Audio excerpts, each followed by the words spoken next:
Madam President, Excellencies, ladies and gentlemen, I am humbled to speak here in front of you again.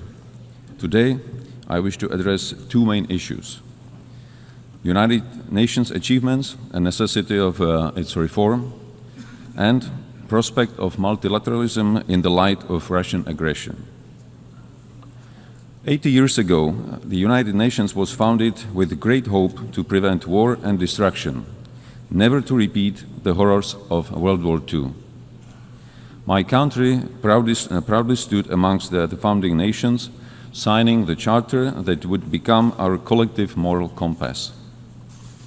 Since 1945, we have witnessed remarkable achievements. The United Nations helped to prevent another full-scale world conflict. It assisted in dissolution of colonialism and rise of new sovereign countries in Asia, Africa, Europe, and Latin America. Together, we created a robust multilateral system of rules and global cooperation in international security, human rights, and economic development. Together with the UN, we have fought famine, disease, illiteracy, and poverty in some of the world's most vulnerable regions. Dozens of peacekeeping missions have helped to ease tensions in conflict zones. Thanks to its long-standing efforts, the UN has helped transform countless lives and laid the groundwork for a better world, a world which is more humane and more cooperative. It provided a platform where even the smallest nations can speak out and be heard. The UN remains the only institution where the world can collectively confront global crises. Not with weapons, but with dialogue, shared responsibility, and pressure where necessary. UN's greatest achievement is not perfection, it's persistence. With many devastating conflicts ongoing, Russia's invasion of Ukraine has significantly transformed the global security landscape. Since the last general debate a year ago, our world has not become more secure. On the contrary. In the game of smoke and mirrors, Russia continues targeting civilians, civilian infrastructure, foreign diplomatic missions, and most recently, even our neighboring country, Poland. Not to forget the acts of hybrid warfare on our own territory. These range from disinformation campaigns and attempts to undermine public trust, to cyber attacks, and even acts of sabotage carried out by mercenaries recruited online. Despite being the largest country on the map, Russia still aims to seize Ukrainian territory and expand its sphere of influence. Backed by China, Iran, North Korea, and other countries that help it circumvent sanctions and provide economic or political support. Russia, a permanent member of UN Security Council, is not only violating the principles of state sovereignty and territorial integrity enshrined in the UN Charter, but also sets a dangerous example and precedent, sending the message that aggression can yield territorial and political gain and remain unpunished. Ladies and gentlemen, our multilateral system was created on the premise that rules apply to all without exception.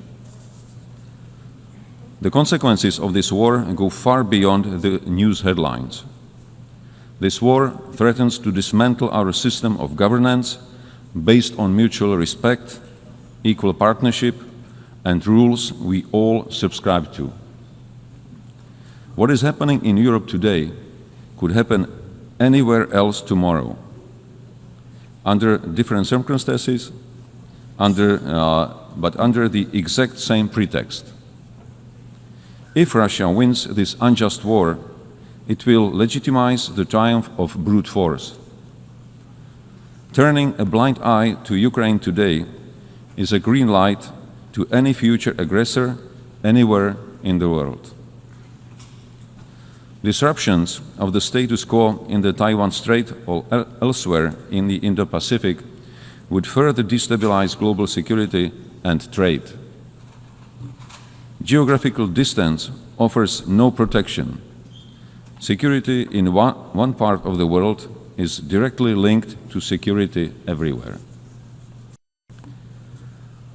Tolerating the principle of might makes right will lead to the end of multilateralism and the beginning of life under principles dictated by a powerful few. It would be a future with history deliberately rewritten, with lies promoted as facts, and with truth slowly disappearing from our discourse and memory. Just the opposite of what most of our nations fought for in the previous century.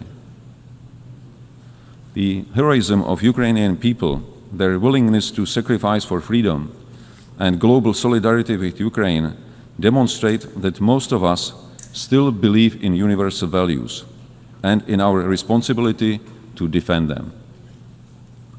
To achieve sustainable peace, we democratic allies from all over the world must act in unity and intensify our economic pressure on Russia. This is the only way to bring the aggressor to the negotiating table. Such peace, based on the existing international law, including territorial integrity and the right of self-determination, is in the interest of not only European countries, but of the whole international community. Any future peace agreement must send a clear message worldwide that aggressor must not be rewarded and borders cannot be changed by force. Ladies and gentlemen, the structure of the UN was based on the outcome of the World War II. Today, one of the UN Security Council permanent members is waging a ruthless war while obstructing any constructive solutions put forward. It is in light of these new geopolitical realities that we need a strong and effective UN system capable of responding to today's global challenges, from security threats and climate change to rapid evolution of new technologies. Otherwise, we risk sliding into a world that is more fragmented, more dangerous, and far less predictable. Czechia welcomes the UN 80 initiative and the commitments in the Pact for Future. Yet these ambitions stand in stark contrast with today's reality. In the light of Russian aggression against Ukraine, the UN Security Council is currently failing its purpose and mission. Therefore, we advocate for a comprehensive reform of the UN Security Council for greater effectiveness, inclusiveness, transparency, and accountability, with the aim to honor the principles of UN Charter and to strengthen the voice of underrepresented regions. Freedom and human rights are not granted entitlements. They are hard-won principles that must be cherished and protected. Security Council membership should not be seen as a matter of prestige or privilege, but above all, a responsibility to defend global peace. That's why Czechia is seeking a non-permanent seat on the UN Security Council for the term 2032-33, with a clear commitment to uphold the rules-based international order. We cannot afford to have the UN paralyzed or blocked in its ability to respond to crises and challenges. Current urgent crises are already consuming too much of our attention and resources at the expense of other major, equally pressing issues. Madam President, ladies and gentlemen, as I mentioned in the beginning of my speech, the UN significantly improved the quality of life of billions, including through access to education, healthcare, and services. In this year's Sustainable Development Report, Czechia ranked 10th out of 167 countries. I am fortunate to be a citizen of a country which by global standards offers a secure and comfortable life. This doesn't mean that there are no challenges.